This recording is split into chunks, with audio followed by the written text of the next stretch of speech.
తొర్రూరు సర్కార్ దవాఖానాను 50 పడకలకు పెంచుతామన్నారు ఆరోగ్య శాఖ మంత్రి లక్ష్మారెడ్డి. మహబూబ్ జిల్లా తొర్రూరు మండలంలో జరిగిన అభివృద్ధి పనుల కార్యక్రమాల్లో పాల్గొన్నారు. తర్వాత సర్కార్ దవాఖానాకు పోయి తనిఖీలు చేశారు. రోగులతోని ముచ్చట పెట్టి సౌలతులు ఎట్లున్నాయని ఆరా తీశారు. అభివృద్ధికి నిధులున్నా కూడా ఎందుకు ఖర్చు పెడతలేరంటూ సిబ్బంది మీద కోపానికొచ్చారు.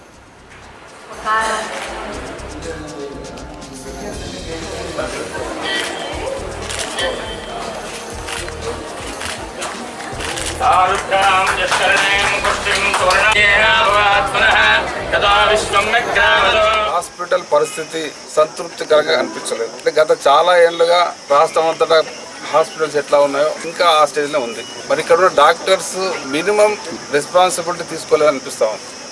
మరి ఎగ్జాంపుల్ మీరు చూసినారు, వార్డులో బెడ్షీట్స్ లేవు, హాస్పిటల్లో డబ్బు 4 లక్షలు ఉంది. అంటే డబ్బు లేక కాదు ఇది, అంటే వీళ్ళకి ఇన్స్ట్రక్షన్స్ లేక గతంలో చాలా ఏళ్ళుగా అంటే ఈ హాస్పిటల్ పరిస్థితి ఆ రకంగా ఉన్నది కాబట్టి వాళ్ళు దానికి ఆలోచన చేయలేదు కొనాలన్నమాట. మరి ఈ మధ్యన మేము అన్ని పిఎస్సీలు మొదలుకొని అన్ని గవర్నమెంట్ హాస్పిటల్స్ యొక్క పరిస్థితుల్లో మార్పు తీసుకురావడానికి అనేక చర్యలు చేపట్టడం జరిగింది. మరి ఇప్పుడు ఈ హాస్పిటల్ యొక్క పరిస్థితి చూసిన తర్వాత ఇక్కడ అవసరమైన స్టాఫ్ని ఇవ్వడం కానీ, తర్వాత ఎక్విప్మెంట్ ఇవ్వడం కానీ మరి ఇప్పుడే నోట్ చేసుకోవడం జరిగింది. వెంబడే ఇక్కడికి అవసరమైన ఎక్స్రే కానీ, అల్ట్రాసౌండ్ మిషన్ కానీ, థియేటర్లో అవసరమైన ఎక్విప్మెంట్స్ కానీ, ల్యాబ్కి అవసరమైన ఎక్విప్మెంట్స్ కానీ ఇమ్మీడియట్లీ వితిన్ 10-15 డేస్లో వీటిని పంపిస్తాం.